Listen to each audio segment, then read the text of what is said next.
Yo, what's up, everybody? This is Sante and the place to be. Welcome to Pontiac WYAC. Now, it has been a minute. It has been a minute, at least a good 2 weeks. I have not came on. I'm back down in the lab. I tried to do some experimenting, y'all, but I got another setup. I got another whole different setup. Have you guys heard of the MacBook Neo? Let me turn myself up a little bit. Boom, boom. 1, 2. Okay. Have you guys heard of the MacBook Neo? Well, you know, I'm a techie. You know what I mean? And basically, in a nutshell, this right here is my MacBook Neo setup. Right here is the MacBook Neo. And it's kind of a little bit has taken my other setup, which is over here, my Mac Mini. That has gotten me through many moons with the business of effigy media art, with editing, live streaming, home studio, everything. Well, this MacBook Neo is a quote unquote, you will look at it as a downgrade, but it's a smaller unit. I can move it around. I can do a lot of little things. I know you guys seen it, the MacBook Neo. So hold on, let me put a little AI on the voice. All right, little AI on the voice right here. So we are, you know what I'm saying, live, and we're using the MacBook Neo. Today we're going to be talking about, happy Friday. Today we're just going to be talking about whatever's going on, and we know what's going on. It's a lot going on, and I kind of almost stayed away a little bit intentionally, you know, in a way, not to, I wanted to kind of just hear the news, see the news, what was going on in the news. And I kind of wanted to get a chance to rest because your boy has been going hard daily. Every single day I've been busy. I should show some pictures, but today we had the Detroit Jewish News come to the pod. I took a couple of pictures while they were there, but I might just go ahead and post them tomorrow. But we have a plethora of people that come to the pod. Today we had, earlier today, well, it was a busy week. First, spent most of this week preparing for, with the city of Pontiac, of course, for the mayor, basically the state of the city. Turned out beautifully. Mayor McGinnis had an amazing speech, made it plain of the future of the city of Pontiac. Proud of him, what he's doing, accomplishing. It's a hard job. Somebody got to do it. So he's on the job. But I was there doing my part, doing what I got to do, and I did that. Seen a lot of wonderful people last night at Webster Community. Man, it's a beautiful facility, Webster is. And for whoever might be watching this that don't know, that's on YouTube and they don't know about Webster, where I'm from, Pontiac, Michigan, there's a Webster Elementary. Well, it was a dilapidated building. It was going to ruins, but some good people, Micah Six got behind it, and other people, collaborative, got together and made that, turned that building around. And I like to see that in a lot of different communities where we just don't let things that are of the past go to waste like that, because they have a lot of good uses. You can either turn them into community centers, you could turn them to rec centers, you could turn them into a lot of different things, business, offices, space, even living quarters or units. So I was happy this is my second time actually being in there, 2 times on business, none on pleasure yet. But I'm just, looking to be able to go in there one day and just really just maul around. But I've been able to see what's kind of going on in that building, and it's major. But more or less, I wanted to come today and get a little bit talking in. I'm going to open up the phone lines as usual. Anybody want to call in, talk? It's all good. You can do that. We will be talking about, the Iran conflict, the war with that. We're not going to stay too long because this is one of my only days that I've been able to chill. So I'm looking forward to doing that and do nothing for a little while. Tomorrow morning, we getting up early. Tomorrow morning, TED Talk X, or sorry, not TED Talk, but TEDx Pontiac. Kevondre Thompson, Dre Thompson will be in the driver's seat at the pod. Your boy Spot, the pod. But they're going to also not only he be at the pod, they're going to be 8 to 9 virtual guests up to speakers. That's going to be TEDx Pontiac. And that is May. I got to get the dates right of what day that is actually, but that's going to be in May. So I'm looking forward to that. This will be Kevondre Thompson, second time coming to the pod. And I'm the ladies representing the Queen of Carlones, Regina Woodard, and Dr. T. And it's crazy because today, I don't know if Dr. T or Regina, if any of y'all listening, but when they came, I got a card of Regina, the Queen of Carlones, and Dr. Teresa Moore. I got that card. They have a card, and I keep it there. And I gave it to the ladies, and they're like, "Oh man, we like this." They like the Queen of Carlones. They like that slogan, you know what I mean? And I gave her one of your cards. So maybe, hopefully, the Queen of Carlones, Regina Woodard, will get some, maybe some clientele, but some new clientele. And these ladies and gentlemen that came into the pod today are from the Detroit Jewish News. Came into the pod today. So we get a plethora of a whole bunch of different people that come into the pod. I love it. Diversity. We have fun at the pod, and that's what it's here for. Also, they couldn't find nowhere else. It really ain't a lot of places that you can actually come to the pod and enjoy and have fun and relax. Like the ladies and the gentlemen came up in there, they didn't want to leave. And it ain't even really big in there, at the pod. It's just, gave them some waters. I had some, candies. They were talking about, you got butterscotch. I'm like, yeah. So had little waters, butterscotch, and was just being myself. And they had fun, knocked out their segment at the pod. So soon as I made that recording, so when you come to the pod, just before we get into the show, I can tell you what you can do. You can come there. You can do live content. You can do a live show at the pod. You can, like Regina, the Queen of Carlones, and Dr. T be in the driver's seat every Saturday at 8 o'clock. You can do a live stream show, have guests, virtual guests, in-studio guests, or you can come in and just have a recording. And if you just want that recording, you can get that recording. I can give you the recording. You can have your editor, or you can edit that, slice it, dice it how you want. Boom, bam, bing. You get professional audio. You're getting your recording in 4K. The pod may be small, and I love it because it is small. It's very comforting, and I don't know what I would do without it. But with that being said, the pod has a very, very unique situation where it gives high quality recordings, high quality visual recording, high quality audio recording. So we doing it right, and we making sure that the clientele, it's not only when they come that they having a good time filming and doing what they need to do, but they feel comfortable doing what they need to do.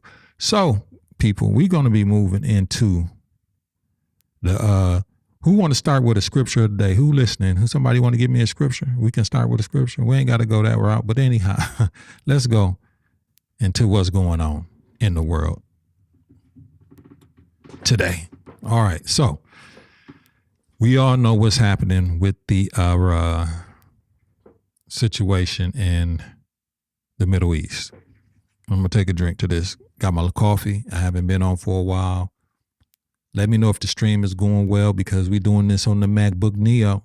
I'm trying to test it out and see how much it can really handle. Look like it's doing it pretty good. So on the MacBook Neo, if any of you guys are looking to see if you can start a live stream studio or a live business or whatever, you can do it with the Neo. The point of entry is only $500. $500 MacBook. You can do it with this. So I'm going to give you pointers and tips a little bit if you need tech tips on how you can go ahead and have your show. Everything is getting cheaper but better in quality. So we can help you here. But moving forward, you guys. So I've been kind of quiet for the last 2 weeks because I've been busy, but we have good, cool. All right. We cooking with grease then. So I've been watching a lot what's been going on with the Middle East crisis, what's happening, nothing really happening on the ground yet. I would not want to see anything really go on and happening in the ground. But right now forces are moving, military forces are running back up in there, restocking munitions, missiles, planes, not only planes, boats, ships. And I guess at this point, Iran is not really honoring the deal as far as what is being said. So let's go ahead and listen. I'm very interested in hearing. And like I'm saying, I'm getting news as you get it, but I have my opinion on it. But we'll go from here. Let's listen. Right now, Vice President J.D. Vance heading to Pakistan for high-stakes talks with Iranian representatives as Tehran holds a firm grip on the Strait of Hormuz. President Trump also telling the New York Post the U.S. is, quote, loading up the ships with the best ammunition, the best weapons ever made, and warning if there is no deal, those weapons will be used. We've got Fox team coverage, Matt Finn in Dubai, but first to our chief foreign correspondent, Trey Yingst. He's live in Tel Aviv for us. Trey. Yeah, John, good afternoon. Vice President J.D. Vance and Special Envoys Steve Witkoff and Jared Kushner on their way to Islamabad, Pakistan for these high-stakes talks that are set to begin tomorrow morning. This comes after a new statement from the Speaker of the Iranian Parliament, one of the men responsible for negotiating on behalf of Iran. He says, quote, two of the measures mutually agreed upon between the parties have yet to be implemented, a ceasefire in Lebanon and the release of Iran's blocked assets prior to the commencement of negotiations. These two matters must be fulfilled before negotiations begin. Now, the president spoke today with the New York Post, and he said, you're dealing against people that we don't know whether or not they tell the truth. The president went on to say, to our face, they're getting rid of all nuclear weapons. Everything's gone. And then they go out to the press and say, no, we'd like to enrich. So we'll find out. The president clearly keeping open the door to diplomacy here, but preparing for the possibility that these talks fail. The region waiting to see what the outcome of the conversations will be in Islamabad, as both Iranian officials and U.S. officials appear to be discussing different sets of terms. Now, one issue that is a sticking point right now is whether or not Israel will be able to continue strikes against Iran's largest proxy in the region, Hezbollah. Overnight, Israel struck a variety of launching positions in southern Lebanon, and shortly after, Hezbollah launched a rocket that triggered sirens in Tel Aviv. I want to tell you, there is no ceasefire in Lebanon. We continue to strike Hezbollah with force, and we will not stop until we restore your security. Our great achievements, both in Iran and against the axis of evil, have brought about a historic change in Israel's status in the region. We do know next week Israel and Lebanon are set to hold. So I'll put a pause on that real quickly. So look like the talks or the ceasefire really ain't really ceasing. I saw immediately, almost, it was Tuesday. I wasn't able to really see what was happening that day. I was really busy that day up until 10 that night. So when I was able to really kind of get the news recap, or was able to get the news cycle, it showed that an agreement had been made or been tentatively made, and a ceasefire for 2 weeks was going to be on deck.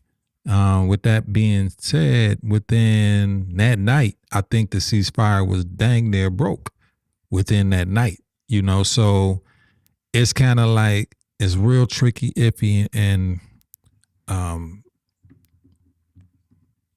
it's crazy, really kind of what's how this is going. But I keep asking myself, you know, I've been kind of also looking at social media, looking at posts, and looking at kind of what people are saying, where their heart is at. And for the most part, what I'm gathering from people is, I'm kind of trying to be unbiased, and I'm looking at both sides. One side is saying stupid decision. One side overwhelmingly is like, take them out.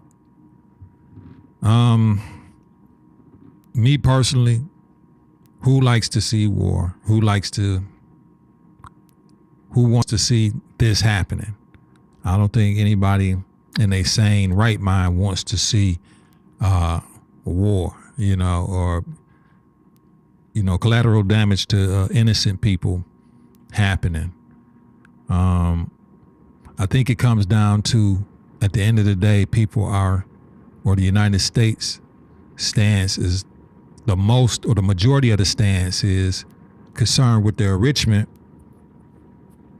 of uranium to weapons grade nuclear capabilities. And yeah, the Strait of Hormuz is a big deal also, but I believe the enrichment is the main thing. And I don't think, in a nutshell, Iran is really even interested in stopping enrichment of the uranium to weapons grade to create a nuclear weapon. I think that's what it really come down to. And if I'm mistaken, y'all let me know. I'm gonna open up the phone line so people can call that would like to call. And that number is 248-905-1128, 248-905-1128. And I'm gonna tell you like this, no opinion is wrong. You can be on the left, you can be in the right, you could be in the middle. It don't matter. But 248-905-1128. My hot take on this thing is that, I'm put the number back down here. It's scrolling at the bottom so you guys can see. Do we as a country, United States, want an Iranian? Let's ask the real question of ourselves and what we know of Iran and the conflict that the United States has been in for the last, quote, basically nearly 50 years. Do you want an Iranian government with an actual nuclear weapon? That's the one question I would have to pose, and I would like to ask a person. If they can call in and answer that for me. As a matter of fact, I'm gonna make this up a little bit bigger here so you guys can see. 248-905-1128, 248-905-1128. Do you think if Iran got the capabilities to have a nuclear weapon, enriched uranium to weapons grade, do you think that they will possibly use it or try to use it against the United States? That's the question, and that's a real question, because I'm seeing a lot of opposition to people talking a lot, and I don't think people think that Iran would use it. I'm pretty sure they would. I'm pretty sure they would. And you got to look at a country, because at first, I guess my sentiments and my thought pattern was a little bit different on this, like when I was younger. But now that I'm older, and I guess I'm leaving it, we're leaving the world to the ones that are behind us. In a country that was saying death to this country for 50 years or more. Do you think when they have the capability to do it, they would actually? So that's a question that I would like to see if anybody can, expound on that. If I'm off, let me know. Or if you have any sentiment on that, let me know. But the number is 248-905-1128. Now, when it comes to, I've seen also, I've seen, and this is one thing, a report that I would like to go on to. I like to just talk about this, and let me scroll out of here. Because I want to pull this up. I want to talk about the allies, United States allies, and what do I seen somebody talking about earlier how airspace, like Spain and all these other places, and people saying United States can't, these are quote unquote United States allies, saying that United States can't use their airspace. This is what people really don't understand about Spain and France and England and stuff like that. Now, England has nukes, for real, but they're not about to use them against us or nothing like that. But these places really can't really protect themselves like that. You know what I mean? So for them to say the United States can't use, I would like just to see if the United States really just withdraw its presence with Europe, how fast that will diminish, how quickly that will diminish.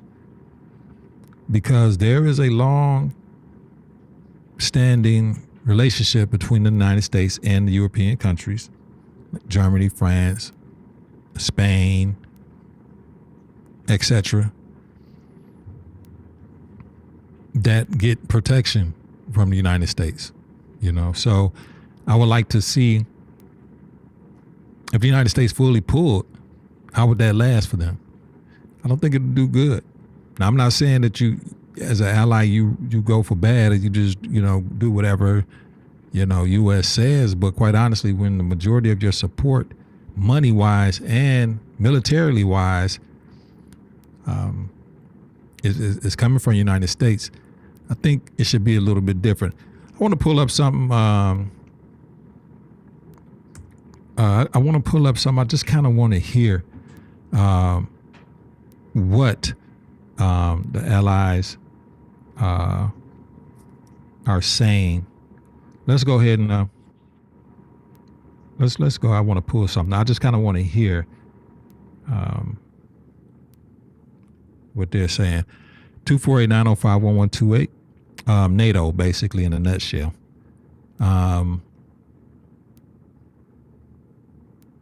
Let's see. Let's go to it. We on the prompt too.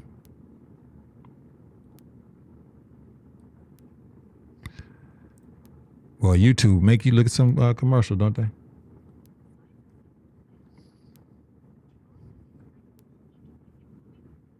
Crucial waterway. We are learning a total of 8 ships, including 2 oil tankers, have passed through that strait in the 2 days since the ceasefire started.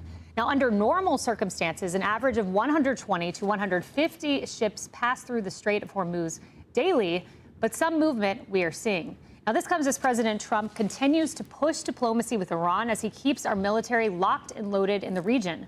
Posting this earlier, all U.S. ships, aircraft, and military personnel with additional ammunition, weaponry, and anything else that is appropriate and necessary for the lethal prosecution and destruction of an already substantially degraded enemy will remain in place in and around Iran until such time as the real agreement reached is fully complied with. And there is concern that the fragile truce could fall apart after the IDF conducted massive strikes in Beirut.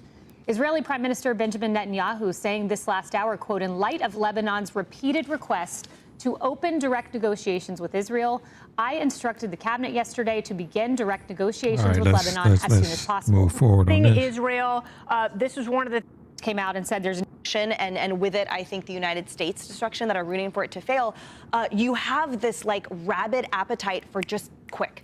But the reality is things happen a little bit longer than that. And I think we are in the time now where the measured approach of Steve Witkoff and Jared Kushner, the value of that cannot be overstated. That deals don't happen I'm interested. overnight. I want to hear. I want to go to the View. I want to hear a clip of what they're talking about, because I haven't watched them, and I like to get some information and get their standpoint of what they hearing and thinking. Also, let's go to them. Let's go to them.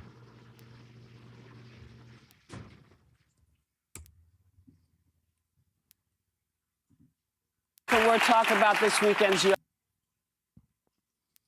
We gonna take it from this week. Not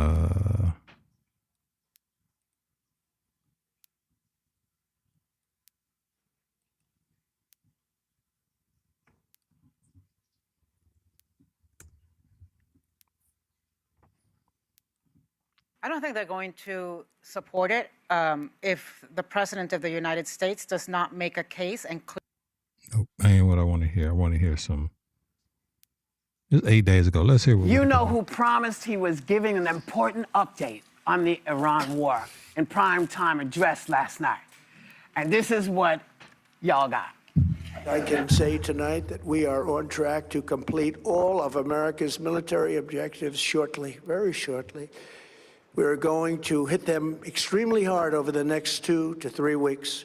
We're going to bring them back to the Stone Ages where they belong. When this conflict is over, the Strait will open up naturally. It'll just open up naturally. They're going to want to be able to sell oil because that's all they have to try and rebuild. It will resume the flowing, and the gas prices will rapidly come back down. Stock prices will rapidly go back up. Yeah, I missed this. I forgot it was on. I'm sorry. So I feel like you all can give us some clarity. Did you get any clarity on anything? No, he first of all, he wants to bring a country to the Stone Age. There are people there in Iran, by the way. Mm-hmm. It's not just, two of the people running the place. There are actual people there. He wants to bring it to the Stone Age. And at the same time, he wants a Nobel Peace Prize. That is the definition of crazy. Also, there's like magical thinking that all of a sudden the gas prices, which are $10 in California in some parts, a gallon, and the stock market is in the toilet. He thinks this is magically going to come back. Does he really think we're that stupid? Yes. Yeah. He does. Yeah, but I'm not one of the poorly educated, okay? Those are the ones he thinks he can get to. And those people are the ones who are going to turn on him. Well, the crazy thing is, even the poorly educated recognize when they're being grifted. Mm-hmm. Yeah.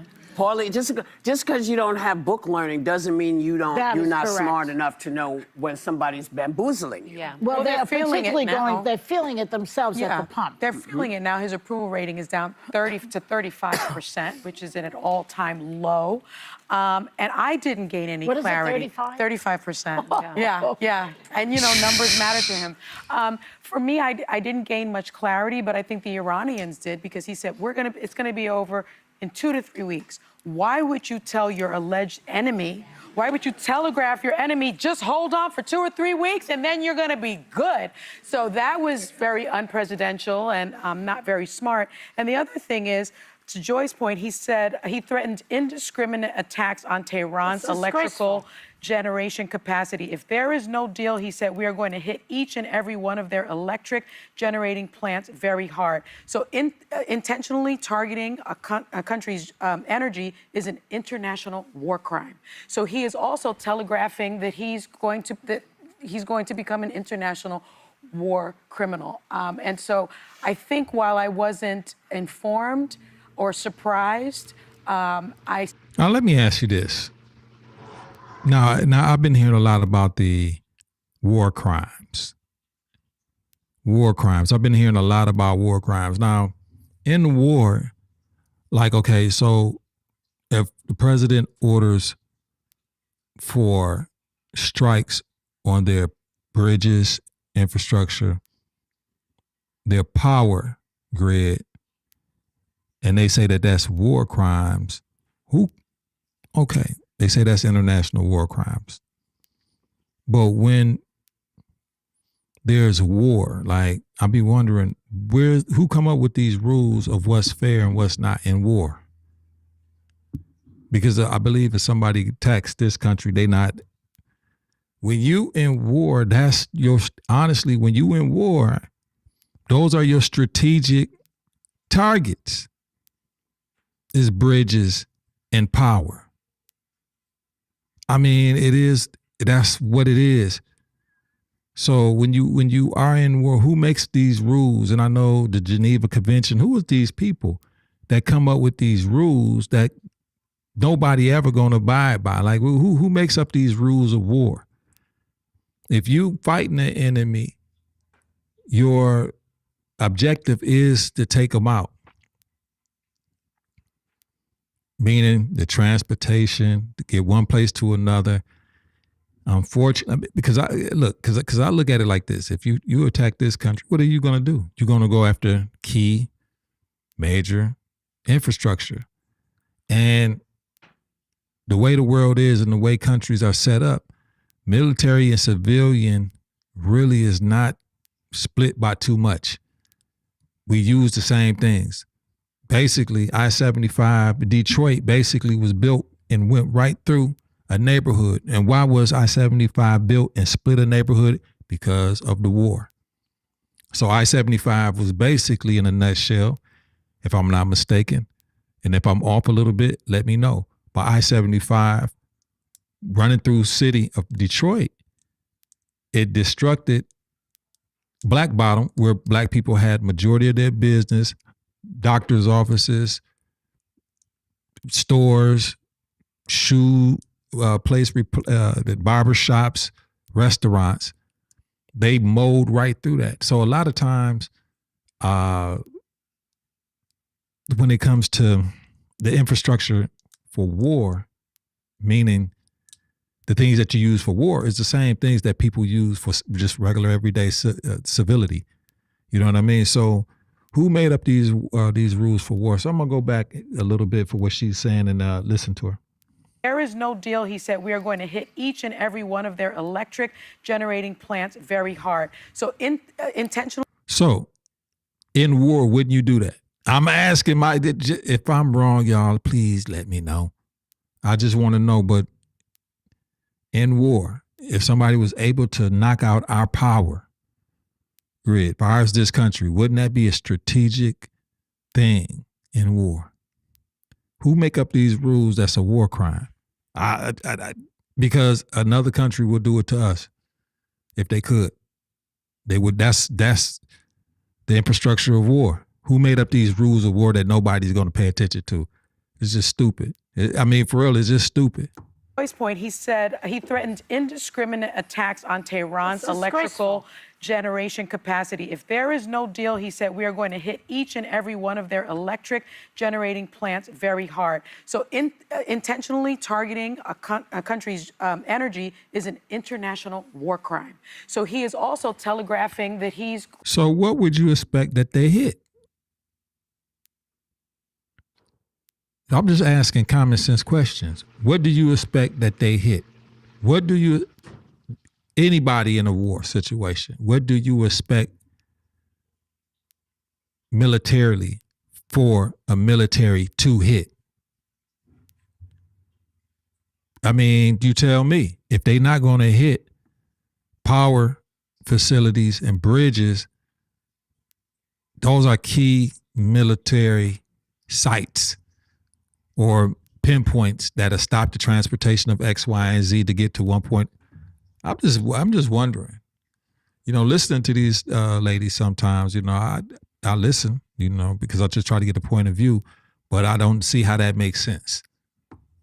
To Joy's point, he said he threatened indiscriminate attacks on Tehran's electrical generation capacity. If there is no deal, he said, we are going to hit each and every one of their electric generating plants very hard. So intentionally targeting a country's energy is an international war crime. So he is also telegraphing that he's going to become an international war criminal. And so I think while I wasn't informed or surprised, I'm still disturbed.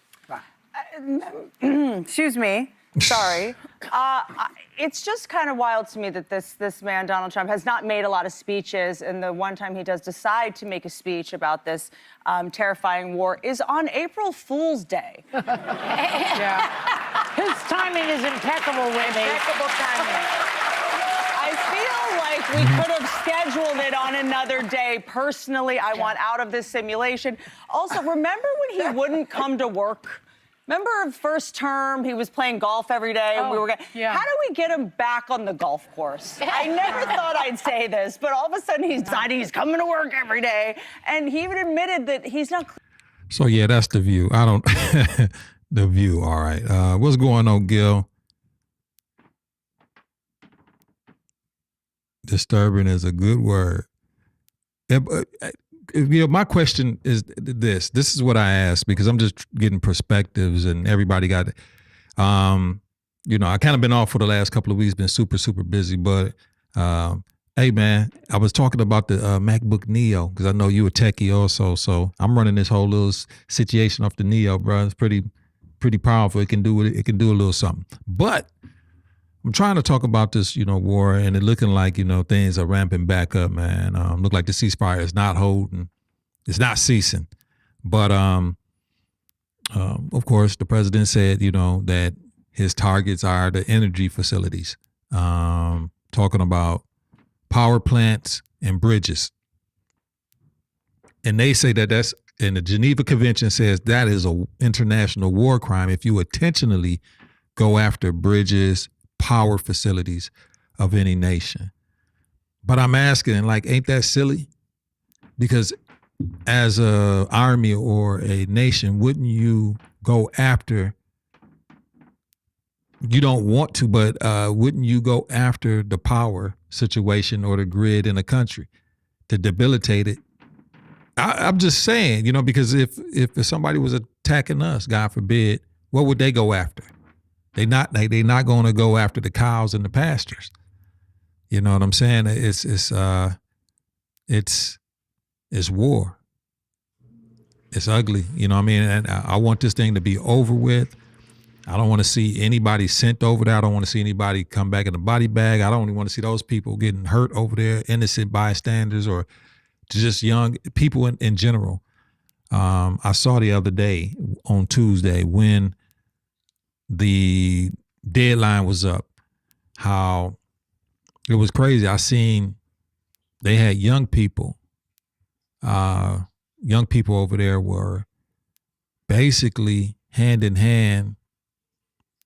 Now this was disturbing that young people were out there in front of their nuclear power plants. They had pictures. Now let's look at something that's disturbing. Let's look at something that's disturbing, because I don't think we really think about what we saw here. Let's look at it.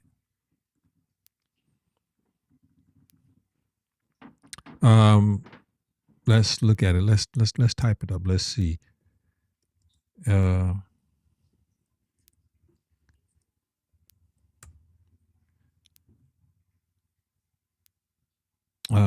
They formed a human chain. There was a human chain created. Let's see.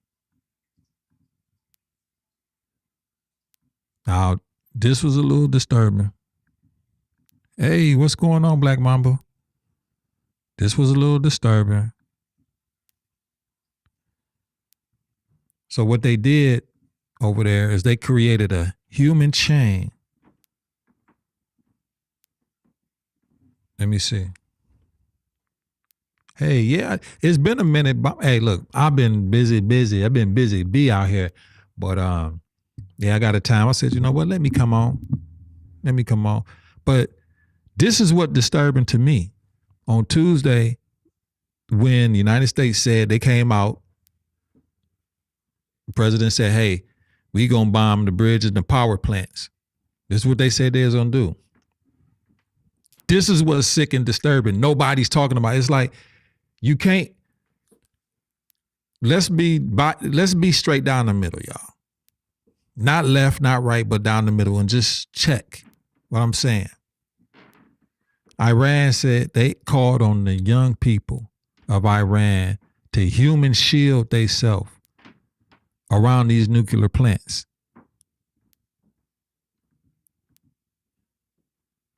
We led that discussion because of our own infrastructure. So check this out.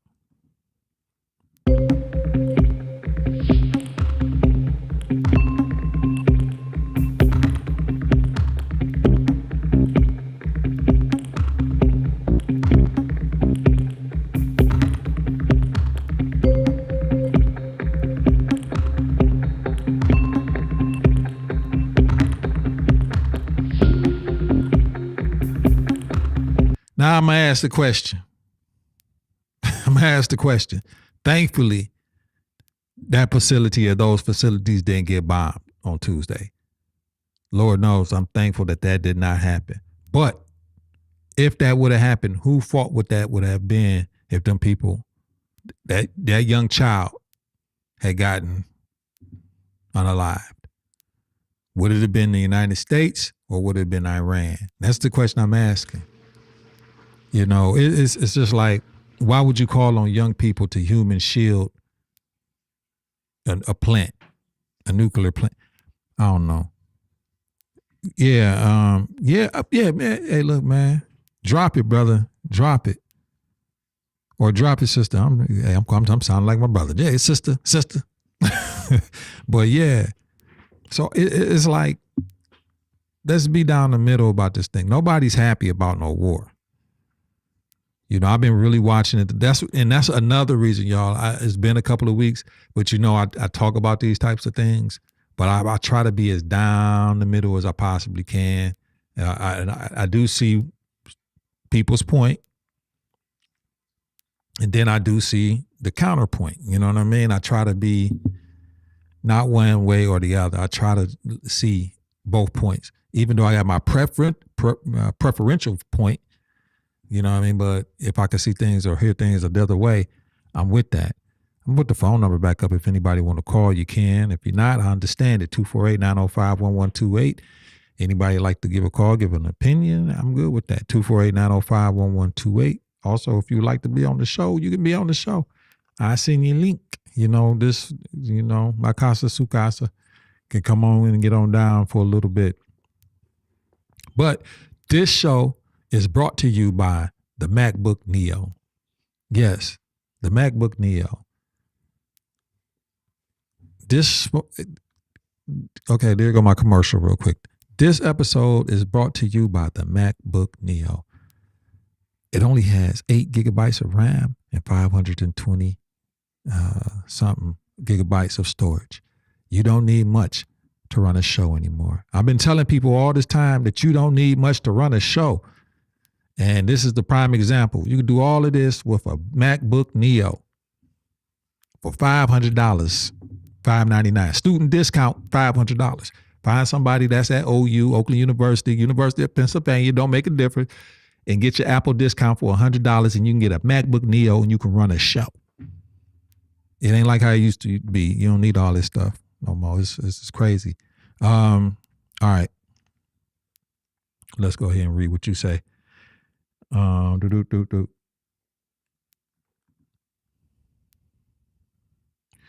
They, Iran, live by a different definition of honor and loyalty. We play games. They don't. That's the problem, Gil.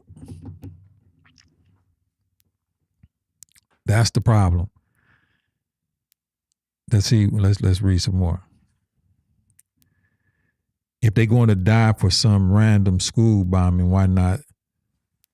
Why not? Yeah. The world would have to contend with the visual, just like Hiroshima.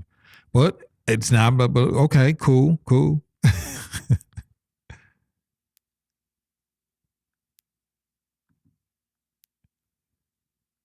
Yeah. Oh well. Yeah. I'll tell y'all about this Neo real quick, y'all. This the MacBook Neo. I got this thing. I got it a couple weeks ago, and I just haven't had a chance to mess with it. So I took my Mac Mini out the way, and I was like, you know what? Let me see if I can run everything off the MacBook Neo. Everything, because it's really, the MacBook Neo is running off an iPhone chip. It's not, So I was like, you know what? I wonder if this will be able to handle the show. Basically, having guests, good clean audio coming in, getting good video from my capture card, but coming from my good camera, and just let me see and run the program and be able to also get visitors that could come on and it's not skipping and doing all that. And this thing is working like a champ. I got a beauty filter on. I know I look good, y'all. I put a beauty filter on and it smoothed out my skin and almost 50-year-old wrinkles. It ain't even, the computer ain't even messing up. Yeah.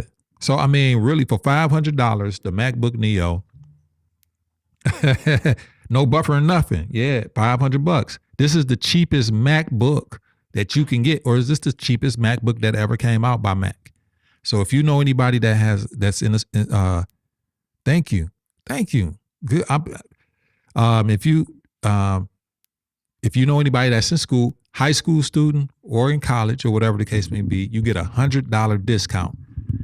So if you get it off of the Apple website or you go to Apple, wherever your store is in your area, take them to Apple or get a picture ID or whatever like that, and then you get $100 discount. And it's $599 without the discount. But if you get the $100 discount of your student, it's $499. And that's what. Now I know I didn't need. I'm gonna show you I ain't need it because I'm about to take the filter off. I'm about to take the filter off right now. I just added the filter because I wanted to see. Because when you add the filter and all that type of stuff, it makes the computer it's more work that it has to do.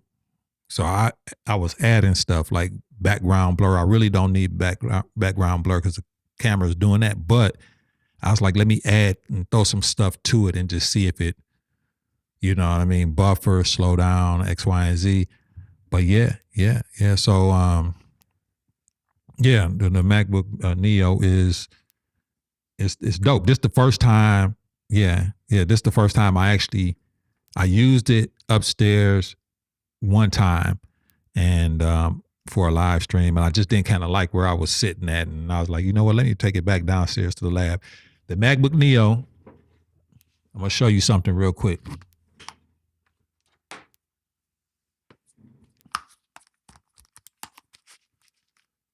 The MacBook Neo. Now, this is an old MacBook that I have. This was my daughter's, but I got all of my music, my personal recordings. Thank you.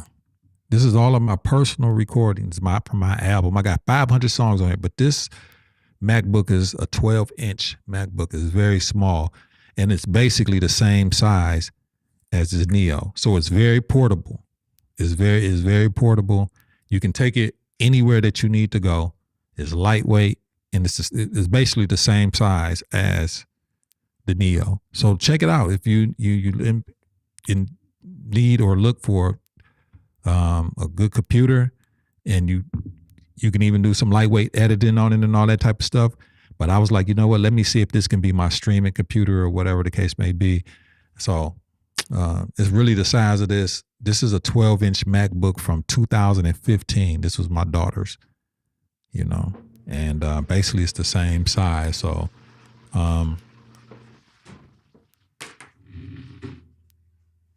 Look into that. Look into that. But back to the story. So look, all I'm saying is this: when it comes to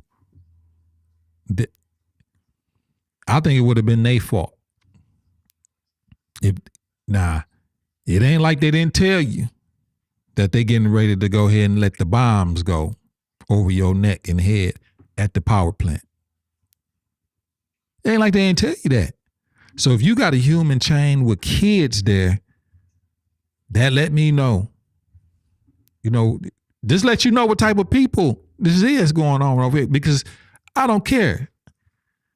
I ain't gonna have no kids over, and look, we ain't gonna do that over here. I don't care what nobody say. We ain't gonna have no kids do no human chain around no doggone power plant or no bridges for somebody, and we know somebody about to blow them up. We don't do that. What do you call that? Now that's disturbed, and that's the war. That's who America is fighting against right now. People that said death to America for almost 50 years. So do you think or not think that if they got a nuclear bomb or a nuclear situation, that they would not use it? I'm just asking a real question, not hypothetical. Because do you think they were even close to getting one? I think they was very close. Because the reason I think that they was very close is because all the previous presidents and vice presidents have said the same thing for over the last really 15 years. That this nuclear proliferation, they can't have it. You know what I mean? So it's like they was close, and maybe they was right there at the doorstep with this time. I don't know. So different type of situation, man. I would really like to see if a ceasefire and the regime, however that can go. I'm really wishing and hoping, I'm praying for that this thing can ease on up. I'm hoping that this thing can ease on up. Hey, gonna come get some nights in the. Oh yeah, shout out to my sister. Tonight this weekend is the seersucker. In Atlanta, we talked earlier. She said, "See you soon." Like, yeah, I'm leave here. I'm gonna take a flight. Be back tomorrow night. But the seersucker in Atlanta, my sister and D Wins, they are going to enjoy themselves, hopefully well, this weekend for a little bit. Because time be flying. So say, hey, come get some nightlife. And they tell, man, it's terrible up here. As far as we can't even get right for a day or two. But yeah. So I don't know. I'm not going to harp too much on this war stuff. I'm going to leave that. I'm going to end off on some lighthearted stuff and some news that you guys could possibly want to take. And that's my constructive news for tonight, really, quite honestly. I would like to, I'm impressed with this MacBook Neo. I really am. I'm gonna tell you the version that I got. The version that I got is hold on one second. The version that I got is there's only two versions. There's the 256 gigabyte version. Then there's the 512 gigabyte version. That's as far as space, hard drive space. But you can, those are your two options. And then if you get the 512 gigabyte one, you get the opportunity to have a Touch ID, which is come in handy. Touch ID really come in handy to unlock your computer if you're making purchases and stuff like that. It's very useful. The one thing that I don't like about it, honestly, is that it doesn't have backlit keyboard, so you really can't see, what you type in like that. You know what I mean? When it gets dark. I bought also, I got myself, I don't know, you guys can't see it.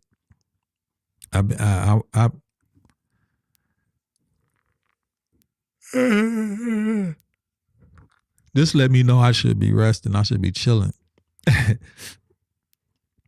That's how much I've been on the go, y'all. For real. But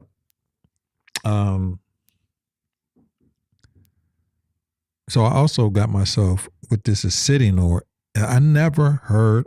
I'm gonna start talking about tech also, so you guys can know. But I've been on I did get on Amazon. I had a little fun on Amazon lately, and I be having things in my bucket on Amazon. I just don't be buying it. But I got a webcam. So you guys, you don't even need any more. Like, I'm gonna show you something. Like, I'm gonna show you something for real. Let me show you something.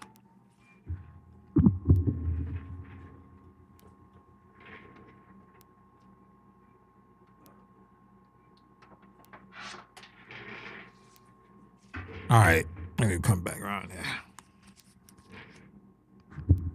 Hold on. All right, let me show you something. Guys, you don't even need, they're coming out with stuff now that you don't need. Like right now, I'm using a Lumix G9 camera. This camera probably is still over $1,000, some odd dollars. With a good lens on it that I have on there, probably the lens that I got on there is around close to $500, $400. So the setup that you're looking at me on right now, as far as the camera and looking at me, is around $1,200 to $1,300, possibly $1,500. They coming out now with stuff that you don't really even need that like that. But and you can get a competitive look that I have with little webcams now. With little webcams. This is the Ozbot Meet 2. And I'm really like thinking about just keeping this in my carrying case or the YOLO S3. So now all you need, you don't even need big cameras like that no more. So you can have a real great live stream setup or a show at home or whatever the case may be with real good specs for not a lot of money. This webcam is only $100. This is the Ozbot Meet 2. It's 4K. You give it some good light, you're gonna have a real good webcam. This right here. Now, what I got, like I told you, is a Lumix. Right now, I'm shooting on a Lumix. Is a higher end, a mid-range type of camera that I'm shooting on with a $500, $600 lens. Boom, bam, you get a creamy look, good look. But you get also a good look with this too. Give it some good light, bam, you in there. You don't even need a lot like you used to. I remember when I first started doing the live streaming, but I'm glad I learned this way. I'm glad I learned the hard way. I learned how to do this to have a real good quality stream when you had to have a whole bunch of big stuff. And like a mixer, like I'm looking at this stuff right now. My mixer, my big mixer and stuff that I used to use is sitting over there, and it's just there now. Ain't too much I can do with it unless I have a big show and somebody asks me to do a show that I need a lot of inputs or whatever the case may be. Then there we go. I got a mixer over there that's a good big 12 channel, 13 channel. 13 microphones I can hook in, but you don't even need that stuff anymore. Not at all. So like I say, in between this MacBook Neo, which this pretty much my live stream setup for home and on the go. If I get gigs on the road or on the go, it's either the MacBook Mini. Not the MacBook Mini. If I get shows on the road or whatever the case may be, my setup will be the MacBook Neo. The MacBook Neo right here. This MacBook Neo will be it. That's what I got it for. That's what I got it for. So tonight I really was coming on to make sure and see that it can handle a high quality live stream. And now I see that it can. Like, even like, bro, I've seen big operations and companies for real. And some of them be overpaid, y'all. I ain't gonna lie. They doing too much for a little product that ain't really hitting on nothing. I'm for real. For real. But I'm seeing stuff where people are using all these and bringing out all of this equipment to do something that ain't even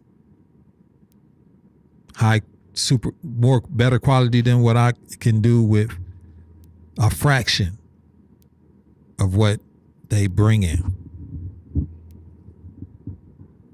It's just crazy. Like so I've just mastered this. I've mastered the art of live streaming. That's what I do. You know what I mean? Like, if there's anything going on around and anybody want it done right, I think their best bet is to call me. That's, anybody around that's got anything going on live stream. I'll be honest with you. Your best bet is to call FG Media Arts, calling me. Call Sante. Your best bet. Because it's gonna be done right. You ain't gonna be having no drop frames, all this. You can have it on your socials, or you can have it on a private set where you only got invites and people could come in, or whatever the case may be. But I've been doing this for a while and I know what to use. And I'm seeing where these huge companies, quote unquote huge companies, really, they kryptonite is a guy like me, showing a client and a customer that you don't even need all this stuff that they got. Like, I've seen people arrive at venues with a whole bunch of stuff and they thing ain't even good. They live stream ain't even good. And here I go. I arrive with something like this, a video switcher that holds 3 or 4 cameras. Have my sons, we put on our headsets. You know what I'm saying? Hey, yo, you on that camera? Boom, we on that camera? Boom. Hook up my wireless joints. Bam. We switching wirelessly. We got it going out to the web. We got video coming in over here. We doing it. We doing it for a fraction of the cost that these huge companies is doing. It's like I'm their kryptonite. So I'm here to also tell you and show people that you don't need all of that stuff that you're getting charged for. Now, I'm going to charge you. I am going to charge. But you ain't going to get charged as much as these charging. Like, them companies be raping the prices. It's like they just, it's crazy what they charging. And it's not even... This is one of the things that'd be tripping me out, right? What I've noticed is like people are into the PTZ, and I'm going to be talking over a couple people here, but PTZs are point, pan, tilt, and zoom cameras, and they're remote cameras where you don't need actual people to man the cameras. You just use a joystick and the camera move each and every way. And those cameras are good, but usually those cameras, they're very convenient, but at the same time, the quality of those cameras aren't the best. You know what I'm saying? So you're not getting a picture like this. And what I tend to do, if I'm getting compensated the right way, I use cameras like this. And that way, with a good lens, that's how you get a great picture. You know what I mean? But a lot of companies, they don't use that. They use the PTZ cameras, which is joystick usage. And they use big cameras that's out of date and style, but they look good because they big. but that don't mean that they look good. You know what I'm saying? It's like a little camera can look better than a way bigger one. It's just that people feel that since you're paying for a big camera, they feel like they're getting something better because it's bigger. No, it's not like that anymore. Actually, I love a footprint to be very, very small. I love my footprint to be very, very small. If somebody asks me to do something, I want to be as small as possible. Because if I'm as small as possible, I'm nimble. I can move from here to there. I only need a smidget of a corner to actually operate and do what I need to do. Fast pickup, fast setup, fast, fast breakdown, and then I'm gone. But if I got all of this stuff that I'm using, and believe you guys, I've seen it, big productions where it's a whole bunch of stuff that people are bringing. And I'm like, y'all brought all of that for this? For what y'all produce? So I'm able to see it. And really, it just be me and my sons, or me, that's doing it. And God has blessed me with the opportunity or the ability to hone in and push situations like this, small, compact situation, into to get high professional results. It's just like clippers. Some cats need the $400 clippers. But if you know how to do the same thing with some $40 well clippers, you just as sweet. Who knows and who cares what you use to get the job done? Can you do it?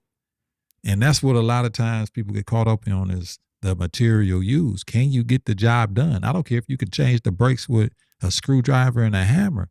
As long as you don't break it and you can put them on and install them right, I don't care what you use. But, you know what I'm saying? It don't matter to me. So a lot of times the tools, this is what I like about where we at now. The tools have gotten smaller, where just the average, regular, everyday person can afford it, and you can get top-notch, high-quality work done. I'm gonna leave y'all with this, and this is from Reggie Wins. I'm gonna play y'all something. Matter of fact, this is from a video that I created for Reggie Wins, and he said, "Get your reps in."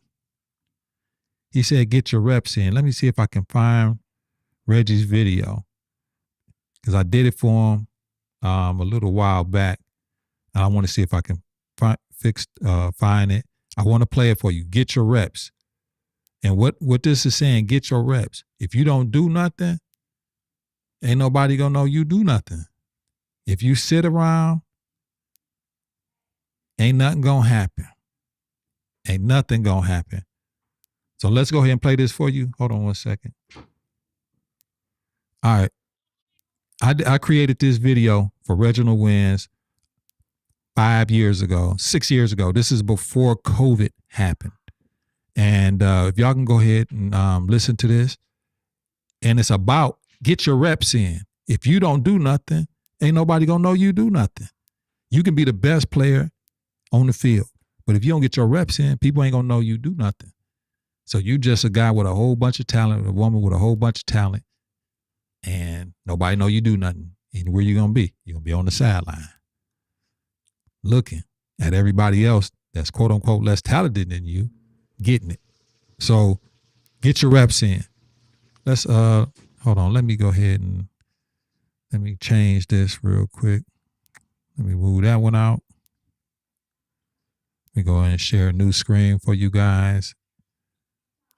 Boom. All right. Get your reps in, y'all.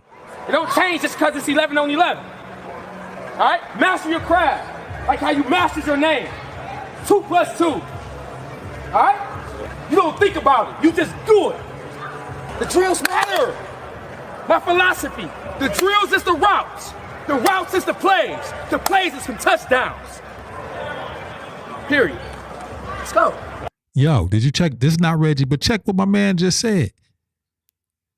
The plays matter. The drills matter. Me doing what I'm doing right now matters. No matter what it is that you doing in life or whatever the cause that the drills, this right here, what I'm doing, coming live right now, this is a drill. All this is a drill for when I got to go do it for somebody. This is all that this is. This is a drill. So when somebody call on me to ask me to do something, hey, yo, I need you to X, Y, and Z, boom, bam. I done ran my drills. The drills is the routes. The routes equal touchdowns. Like my man said, the drills equal the money, bro. It equals the relationships. It equals residual. If you ain't do nothing, nobody say nothing. Let's listen. It don't change just because it's 11 on 11. All right? Master your craft. Like how you mastered your name. Ooh. 2 + 2. All right? Master your craft like you mastered your name. 2 + 2 equals 4. Come on, man. Hey, yo. Let me listen to him. It don't change just because it's 11 on 11. All right? Master your craft. Like how you mastered your name. 2 + 2. All right? You don't think about it. You just do it. You don't think about it. You just do it. Master your craft like you mastered your name. You don't think about it. You just do it. The more you think about it, you're not going to do it. The more that you think about it, you're going to think about ways not and why not to do it. That's what thinking. Sometimes you just got to do it and figure it out as you do it. Bro, I be getting these magic moments, bro, for real. It don't change just because it's 11 on 11. All right? Master your craft. Like how you mastered your name. 2 + 2. All right? You don't think about it. You just do it. The drills matter. My philosophy. The drills is the routes. The routes is the plays. The plays is some touchdowns. Period. Let's go. That's the one. Why else on me? Why else? 1, 2, 3. What else? You got to get your reps out of sight, out of mind. You don't do nothing about know nothing, right? You got to get your reps. You hear what he just said? You got to get your reps.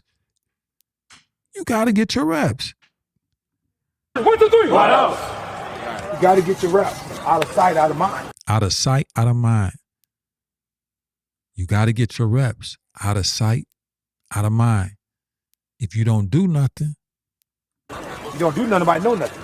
If you don't do nothing, nobody know nothing. Words from Reginald Wins, man. Reginald Wins. If you don't do nothing, nobody know nothing.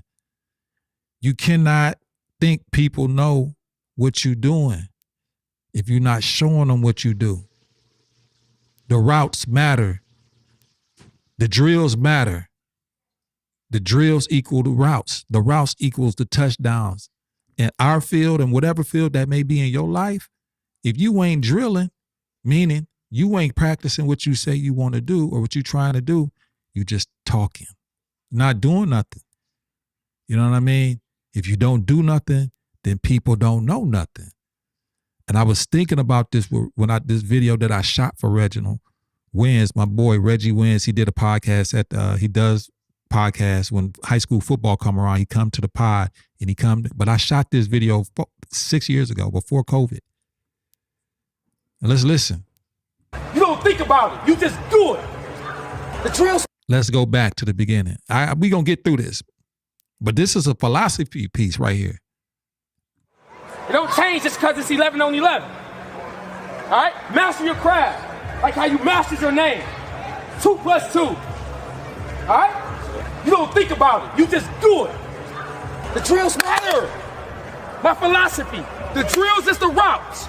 The routes is the plays. The plays is some touchdowns. Period. Let's go. That's the one.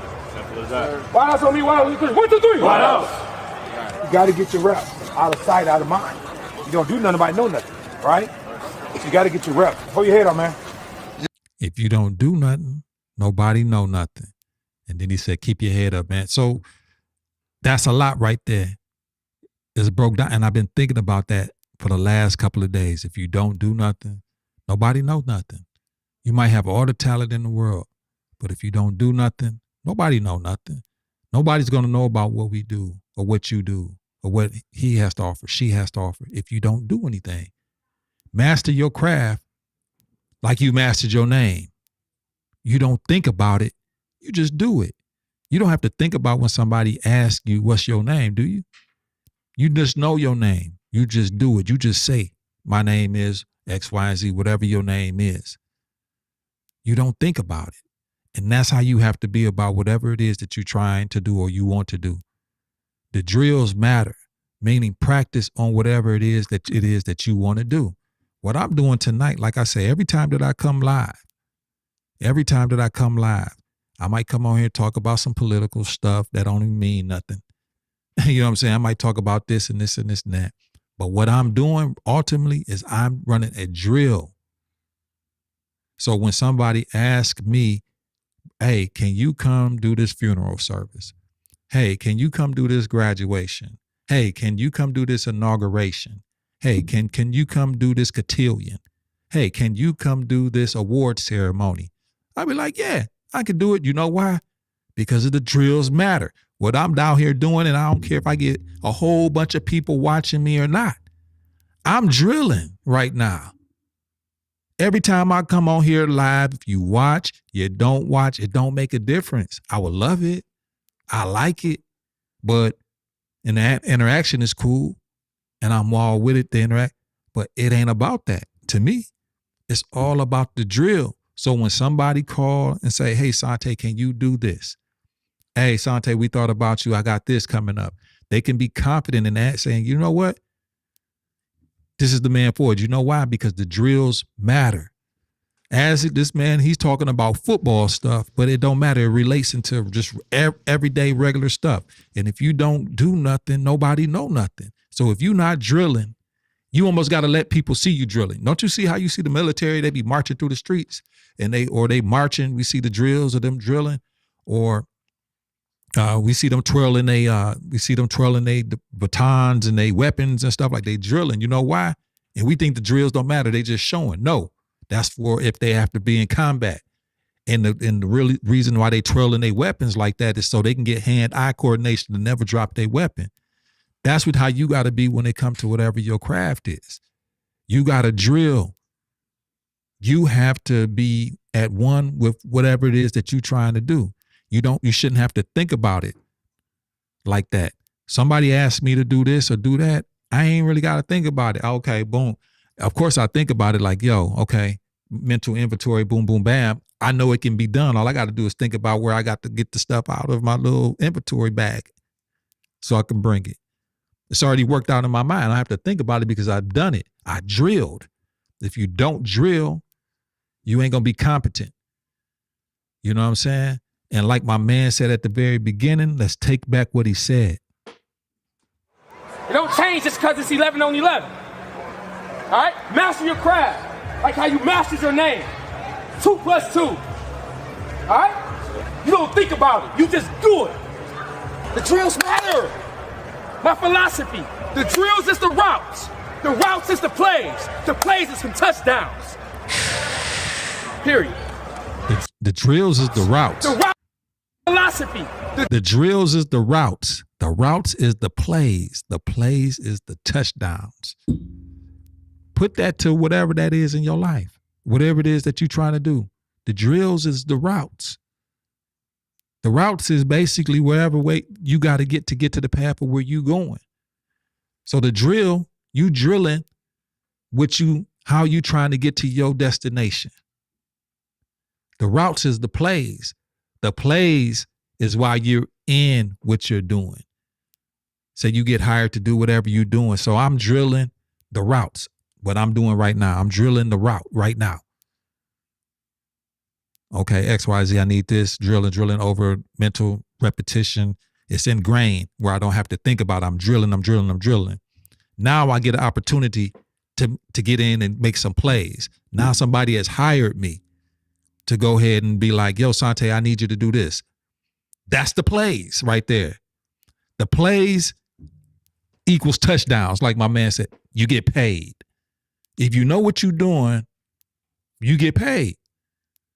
But also the caveat of what Reggie said at the end of if you don't do nothing, don't nobody see nothing. At the end of the day, can't nobody know who you are or what you can do if you don't put yourself out there and show them. Absolutely. So I've been thinking about this thing with Reg this video for a minute, and I'm going to get through it. I'm going to play it one more time, but I think it's real important. This really been on my mind. This video been on my mind the last couple of days. But you gotta, whatever you got yourself into or trying to do out here, y'all. If you don't do nothing, ain't nobody gonna see nothing. It don't change just because it's 11 on 11. All right? Master your craft. Like how you mastered your name. 2 + 2. All right? You don't think about it. You just do it. The drills matter. My philosophy. The drills is the routes. The routes is the plays. The plays is some touchdowns. Period. Let's go. That's the one. Wide outs on me. Wide outs. 1, 2, 3. Wide outs. You got to get your reps out of sight, out of mind. You don't do nothing about know nothing, right? You got to get your reps. Hold your head on, man. You got to have the courage. Gotta have the courage. Do you have the courage to act outwardly on what you see inwardly? Or will you die a dreamer? Will you die on the verge and on the edge and in the land of coulda, woulda, and shoulda? Do you have the courage? Do you have the courage? I'm going to drop something on you. It takes courage to be successful. It is far easier not to be successful. Misery will always have company. Success breeds contempt. If you don't want to make waves, be mediocre. Be normal and fit in. And if you're more concerned about people than you are God, then neutralize everything he put in you. Just fit in with everybody else. Dress like them, walk like them, act like them, eat like them, go where they go, think like they think, do what they do. And once you've neutralized your uniqueness, you don't need courage. It takes courage to be different. It takes courage to go where you've never gone before. For some of you, it took courage to come to this conference. It takes courage to get you outside of the bar. It takes courage to be successful. It takes courage to win. People don't talk about people that don't win. If you win, they're going to talk about you. Do you have the courage to stand there though the storms keep raging and the people get to talking and you stand there and say, I've come too far to turn around? Do you have the courage? You got the courage, man. I'm gonna say something to you. 1, 2, 3. It takes courage to be exceptional. It takes courage to be wise. It takes courage to be rich. It takes courage to be educated. It takes courage to be knowledgeable. Because the moment you do, but you don't talk like you forgot where you came from. Look at you talking. It takes courage. And I'm just wondering, in this weak, watered down, mediocre society that we live in today, in this reality TV world we live in today, I'm wondering if there's anybody left that's got the courage to say, after all I've been through, and all my ancestors have been through, and all my parents have been through, I didn't come through all of that just to fit in with normalcy. I have the courage.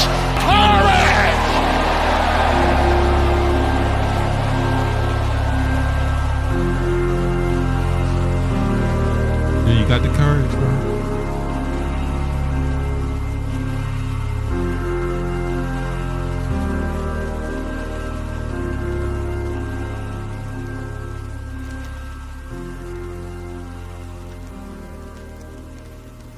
Do you got the courage?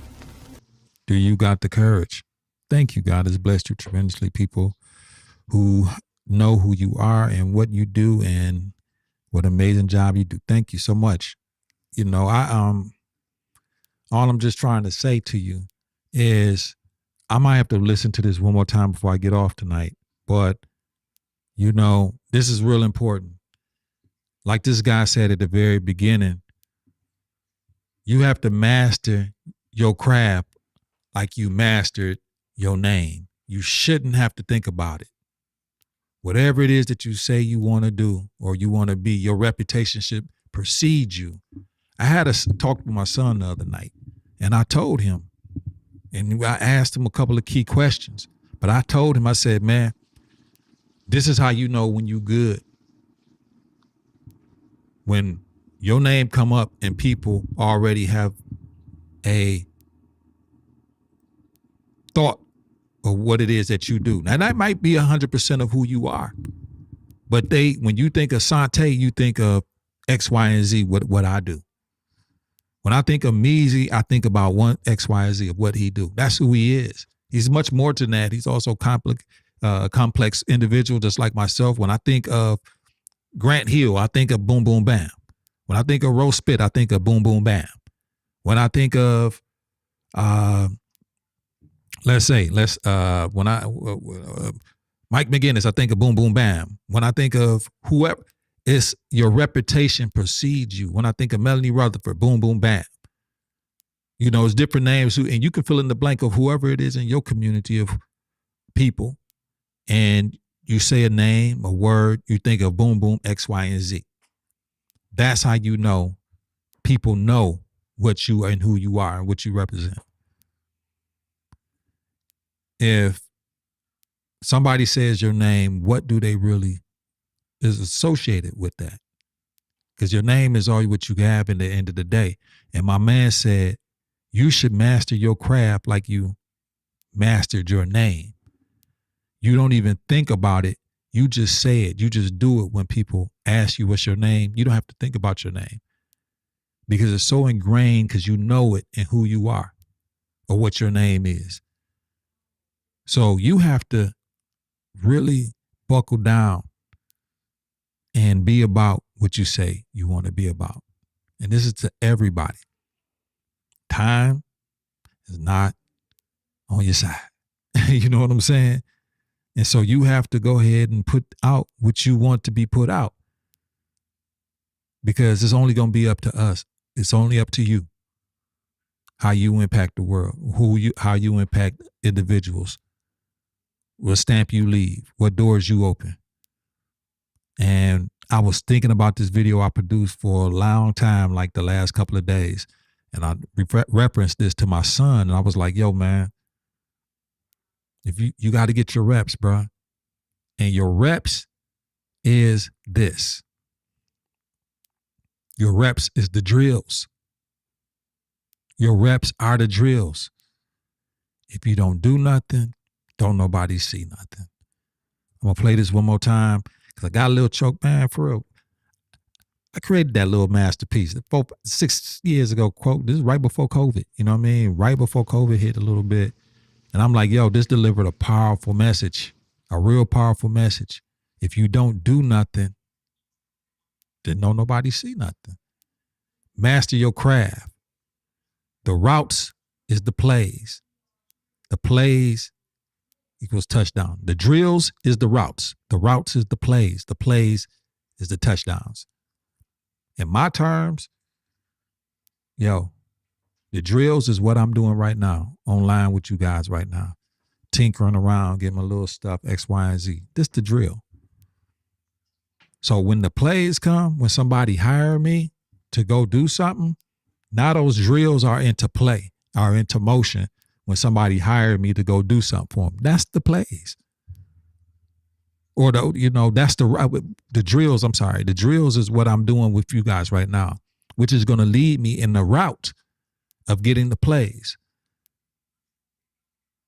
And the plays equals the touchdowns, which is the money, or which is the satisfaction of helping somebody or getting opportunity out of another opportunity, or opening a door that was once closed into another door.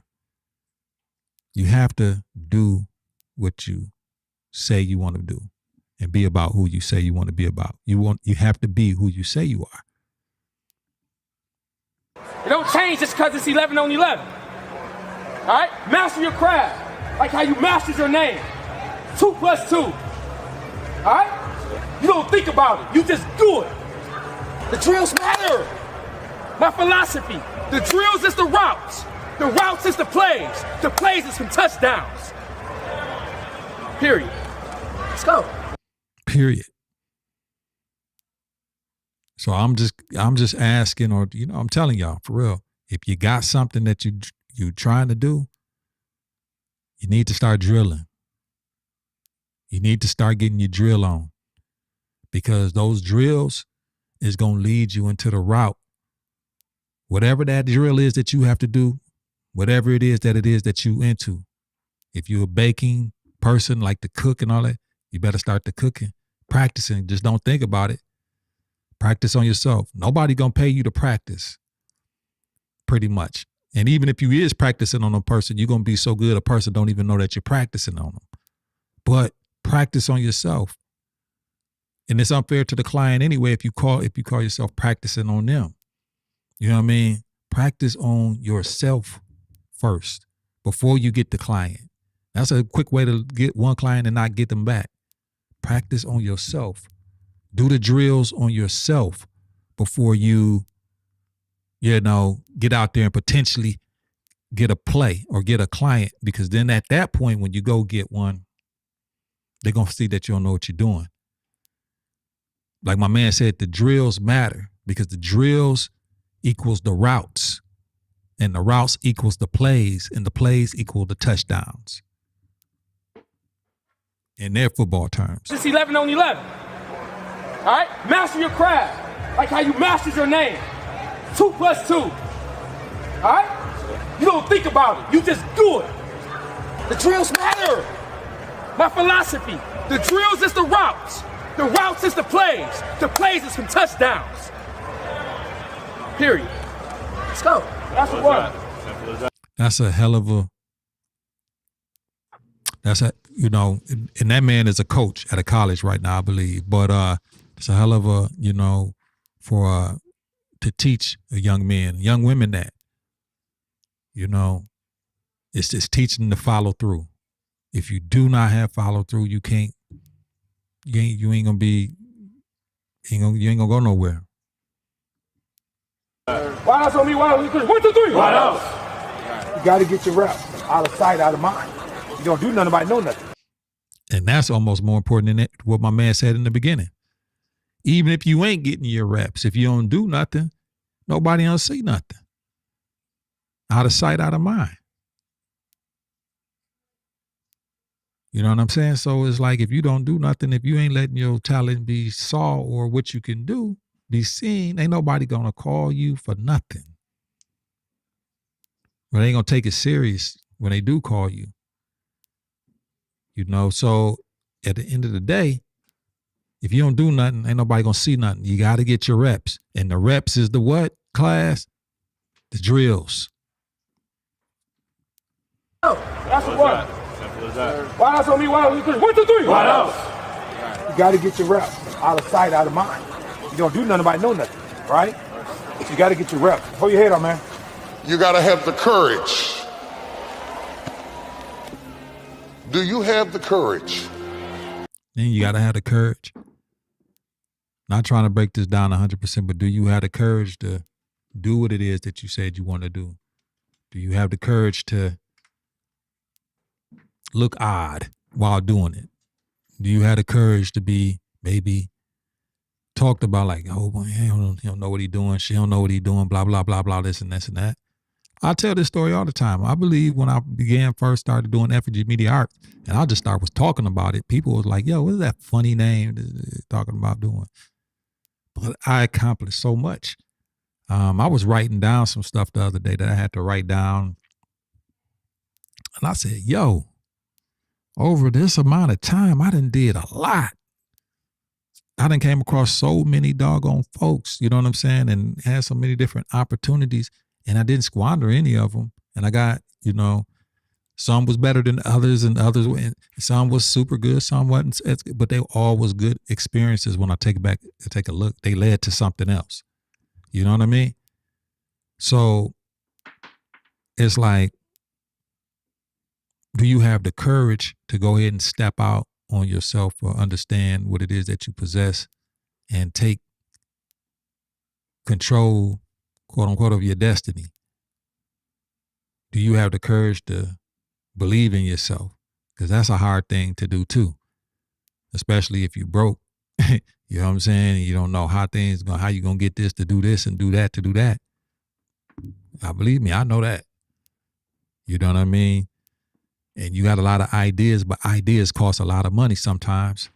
You know what I'm saying? Even though I was talking about this MacBook Neo and how much cheap it is, it still costs. And a lot of people ain't got that to even get this.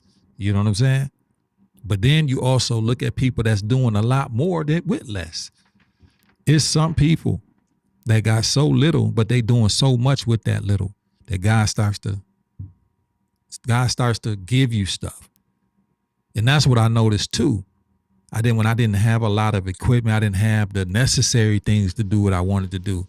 I think that God made me prove myself to him. I think, because I remember I didn't know what to do. I didn't have anybody I could really call on to say, hey, yo, could you help me? Give me some ideas. The people I did ask that I did know, and some, didn't want to get the information. And I understand why they didn't want to get the information once I got it. I understood. It wasn't that they wasn't trying to be all like, guard it. It was more like, yo, I had to, I had to get years under my belt to understand how to do this. I'm just not going to give it to you, and you might not even use it, or you going to squander it or do it like I did it. And I get why people feel like that, because I felt like that too. But at the same time, even if you don't have a lot, that's even a better place to start. You don't want to start with a lot, in my opinion, because you appreciate the process. Like Gil Garrett would say, trust the process. You start to understand and appreciate how to max out what you get.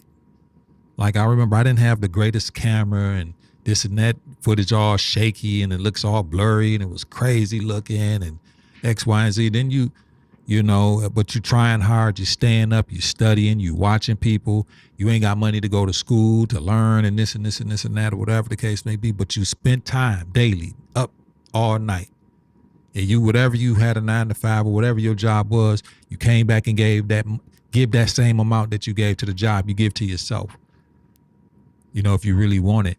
And then you start to learn, and you start to learn, and you start to learn, and you start to get better. As you start to show dedication, then God start opening up doors, or God start giving you stuff. Straight up. You know what I mean? Or however you want to call it, but I call it God start giving you stuff. Like, okay, yeah, this person is serious about what it is that they want to do. Let me give them opportunity to get better equipment now. Now I know it's not going to be wasted if I put, and you start having better, and when you get your equipment, whatever that may be, your pots and pans, it might be your sewing, it might be your leather kit, it might be your hairdressing stuff. Treat your stuff good. When you get your equipment, you get your paraphernalia, you get your sweatshirts, whatever you selling, your hair, you treat your equipment good. You treat it good, it'll last for a long time. Like I showed y'all this 2015 MacBook Pro. I mean, not MacBook Pro, this is a regular MacBook. It ain't very powerful, but it worked to this day. Got all my music on it. I treat it good. To me, even though it's old, it's very important to me. You know what I'm saying? But I treat my equipment very, very good. That way I can use it 10 years from now. The microphone that I was using, matter of fact, I always got to bring this microphone up when I'm talking. This microphone right here is dang near 20 years old. I've used this microphone on gigs. People they think it's a brand new microphone. My cousin gave this to me when I didn't have a microphone. This was my first microphone. My first real good microphone. I used to call myself rapping on it. I did everything. I took it to governors, the lieutenant governors have spoke on this microphone. Mayors have spoke on this microphone. And this was a mayor. This was a microphone that my cousin gave me in the basement for me to rap on initially. And great people have held this microphone and used it, and sounds good. If you hold on to it, you never know. That's a sentiment to how people can be. You could be lowly or low or whatever, humble beginnings, but next thing you know, you rubbing elbows in high to-do places and stuff like that. As long as you keep yourself ready and shined up, you can do that. So I look at myself like this microphone. It might be a little bit older, but I try to take care of it, you know what I'm saying, and stay ready to perform when somebody call on me. but take care of your equipment. Whatever that equipment is that you get, do not mess it up. Equipment is so hard to come by, especially if you get a couple of good pieces of equipment. But I take a look at it like this. Like God give you something and then it get tore up. He like, man, I'm not helping you get nothing else. I'm not helping you. So this was a great testament. I'm going to tell you this testimony. I ain't trying to get churchy, but guys, when I first went out in business on my own, I remember I was working at a bank, or quote unquote, mortgage company. And I bought me a drone, and I still got this drone to this day. This drone is probably around almost close to 10 years old. It's the original Mavic. And don't you know, I'm still using that Mavic to this day. Now, hold on. Here's the twist of the story. Yesterday was the state of the city for the city of Pontiac with the Mayor McGinnis in the city of Pontiac. He talked about all the strides that the city of Pontiac is going through and this and this and that. A lot of important things. All of the drone shots that were used for the state of the city came from a 10-year-old drone. It didn't come from a brand new fancy drone that came out last year. And they coming out every year. You know why they came and he used those? Because I knew what I was doing with that 10-year-old drone. They got drones that came out that got better cameras, that can fly farther, fly faster, fly higher, get a better picture, quote unquote. But if you don't know how to take care of nothing, you don't know how to use what you got, it don't make a difference if you can, there's a newer drone that was able to do all that stuff that I got for the mayor to use, but the person didn't know how to use the drone to get the good shots. And that's just what the fact of the matter was. You know what I'm saying? So you got to know how to also use what you have to be able to get what you need. And that 10-year-old drone, salute to that. I took care of that thing. I never crashed it. I didn't treat it like a piece of crap just because it's 10 years old. You know what I'm saying? I treated it like, hey, I treated it like how I treated it like how it was when I first bought it 10 years ago. 10 years ago, close. You know, I keep it in its case. I keep the batteries charged up. You know, I do the maintenance on it. So if you get a piece of equipment, no matter what it is, what I'm saying is take care of your stuff. Take care of your stuff because you might be using it later on down the road. You never know how you're going to use it. And you might get a season where, yeah, you might not use that piece of equipment for a long time, but when it's called upon, you can use it. You can use it. So, you know, at this point now, really, you know what I'm saying? My Mavic, I still got that. I got 2 or 3 other drones now to go with the little fleet. But you know what? The 10-year-old drone is the drone that I've been actually using the most of. I got newer ones, but that one is the one that I've been using, you know, the most of.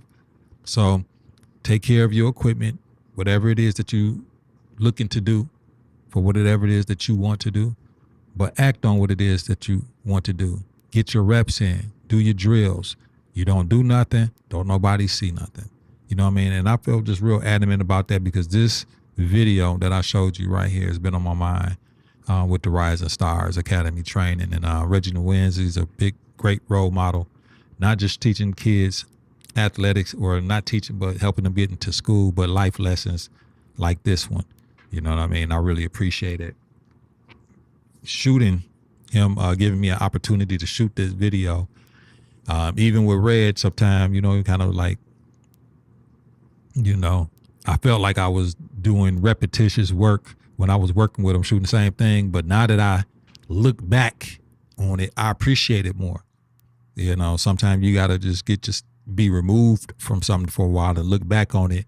Because I don't think I appreciated this video that I did 6 years ago, 5 years ago, as much as I do now. Now this video really resonates with me that I did 6 or 7 years ago. Have that ever kind of happened to you where you did something, it was just what it was, but now you look back on it and it makes more sense now? It's like you were speaking to yourself from the past into the future. And I think that's what I did with the shooting and the editing of this video. I thought about this video like the last couple of days and really what the words they were saying in this video. And it made a lot of sense. And it, you know, it was something that I could share with my son and told him, you know, get your reps in, get the drills matter. And that's all I'm going to tell y'all. And I'm going to leave y'all with tonight. The drills matter. The drills matter. The drills matter. You know what I'm saying? The drills matter. If I, you know, last year around this time was, like I say, a real hard time for me because it's almost been a year approximate. Basically, it's 1 year approximately that my mother passed away, like a day or so ago, right? It'd be a year. After that, and it was just a weird beginning of the year, January, February for me anyway, last year. Crazy, devastating 4 or 5 months that I had of my whole life, right? But I got to a point where I was like, yo, I got to do something. Either I'm going to just sit here and don't do nothing and be sad all the time and feel how I'm feeling or whatever. Or I just got to dive into the things I like to do. And what do I like to do? Who am I, Sante? This is you, Sante. This is you, cameras and microphones. You lights, cameras, and action. That's what you is. That's who you are. You get the show on the road. You the hardest working man in show business. That's who you are behind the camera. This is who you is. And I had to tell myself, in order to get myself back into it or back to life a little bit or back to movement, I had to start back with the drills. The drills mattered at that point. Just for mental sanity, the drills mattered. Me getting back online, drilling and getting back to figuring my equipment out again and learning some new stuff I didn't know about it. The drills mattered. You know what I'm saying? Me going back outside and going to events without people even paying me or asking me to do it. Me going, but people seeing me. The drills mattered. Me going home, chopping up a video with nobody paying me that I shot, that I went out to just to show up and people see my face, to let them know that, hey, Sante is out here still. Yo, the drills matter. The drills matter too, and so much to the point where they got to continuously, yo, Sante, he's still out here. Boom, bam, boom. He's still out here. He's still doing his thing. Oh, the drills still matter to him. Oh, okay. He done secured a route to the play now. Me doing stuff at this point has infiltrated a way for me to get a play now. Oh, we see you here all the time, blah, blah, blah, blah. Can you do this for us? Now somebody paying me for what I was doing for free on my own. Nobody was telling me to do it on my own. I just had to do the drills because I had so much of a crazy 4 or 5 months that I didn't do nothing. I had to get back out because the drills mattered mentally and physically too. So I was like, yo, now somebody's about to pay me for what I was coming here doing for free. And then I'm doing it, and the plays equal to touchdown. And the touchdown was the bread. And Lord knows I needed it because 4 or 5 months on your own as an entrepreneur, I wasn't pulling a lot for 3 or 4 months, quite honestly. Be truthful with that because it was just things happening one after the other in the very beginning of the year last year. You see what I'm saying? So those things equal touchdowns. And after you get one touchdown, you're trying to get another. It's kind of easier to get another touchdown after you score one. Sometimes, you know what I'm saying? So those begot more situations and doing more. Let me continue to do more. Let me continue to be available. And quite honestly, last year became my most successful year. My most successful year. The last really 2 years was my most successful year. even the year that I had the most trauma, quote unquote, was my most successful. That year and the year before was kind of really my best years. And this year turning out to be, quote unquote, really a better year. Still ups and downs here and there, whatever. But, you know, but at the end of the day, the drills mattered. And I still got some more to do. You know what I mean? I still got some more to do. So, you know, thankful for the strength, thankful for the people that give me an opportunity. I'm thinking, you know what I'm saying? I'm thanking myself for, you know what I mean, being able to be like, you know what? Let me go ahead and continue to do what I got to do while I can do whatever I need to want to do. You know what I'm saying? So I appreciate that. But moreover, I really do appreciate people that have dealt with me or gave me opportunity. I always like to, you know, to throw that out there. So, all right, you guys, I'm going to go ahead and call it a day. It's been fun. I've been on for 2 hours approximately. You guys should probably get on tomorrow morning and watch Be in the Driver's Seat tomorrow morning. They're going to have TEDx Pontiac in the building. TEDx Pontiac tomorrow morning from 8 o'clock to 9 o'clock. Dre Thompson will be there. And then they're going to also have some speakers from the actual TEDx Pontiac event. Isha Branner, Rose Spit, just to name a few. And it's going to be a good, fun time. And I'm looking forward to that. They're going to have one Dre Thompson in the studio tomorrow. And then the rest is going to be on the virtual screen, and it's going to be fun. It's going to be a good time. So with that being said, y'all keep God first, family second, and you third. In that order, you should never be made last, because the last is never made first. I'll probably be back tomorrow night, you guys. Y'all have a good one. One love. And I'm going to leave you with this video, and that's a wrap. Peace. It don't change just because it's 11 on 11. All right? Master your craft, like how you mastered your name. 2 + 2. All right? You don't think about it. You just do it. The drills matter. My philosophy. The drills is the routes.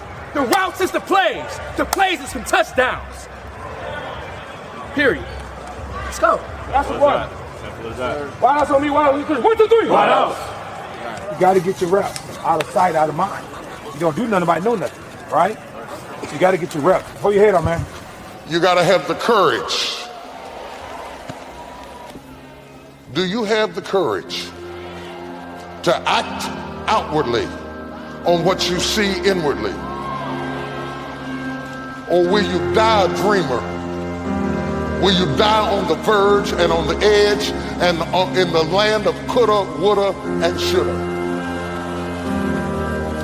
Do you have the courage? I'm going to drop something on you. It takes courage to be successful. It is far easier not to be successful. Misery will always have company. Success breeds contempt. If you don't want to make waves, be mediocre. Be normal and fit in. And if you're more concerned about people than you are God, then neutralize everything he put in you. Just fit in with everybody else. Dress like them, walk like them, act like them, eat like them, go where they go, think like they think, do what they do. And once you've neutralized your uniqueness, you don't need courage. It takes courage to be different. It takes courage to go where you've never gone before. For some of you, it took courage to come to this conference. It takes courage to get you outside of the bar. It takes courage to be successful. It takes courage to win. People don't talk about people that don't win. If you win, they're going to talk about you. Do you have the courage to stand there though the storms keep raging and the people get to talking and you stand there and say, I've come too far to turn around? Do you have the courage?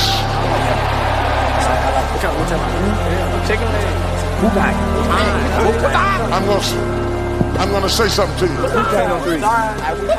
2, 3. It takes courage to be exceptional.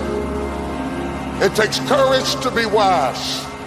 It takes courage to be rich. It takes courage to be educated. It takes courage to be knowledgeable.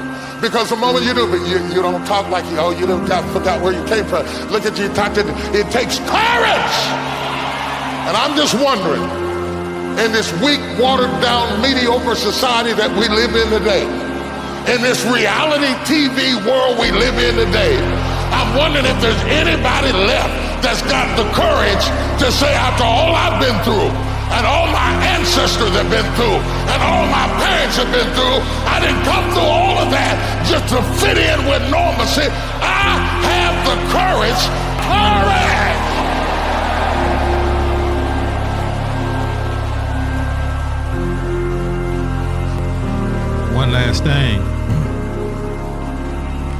One last thing I wanted to say. I thought about while I was doing that. I shot this on a cheap camcorder. So that goes to show you a lot of times it don't even matter. You use what you got. I remember that day I had a little cheap camcorder. I was like, I'm gonna test it out. They didn't know I was running a drill on them because I'd done so much other stuff with regular stuff. But I had a camcorder because it was easy, you know what I mean? You can run around with a camcorder. It's always, you know, you can zoom in and out fast, X, Y, and Z. And I shot that with a camcorder.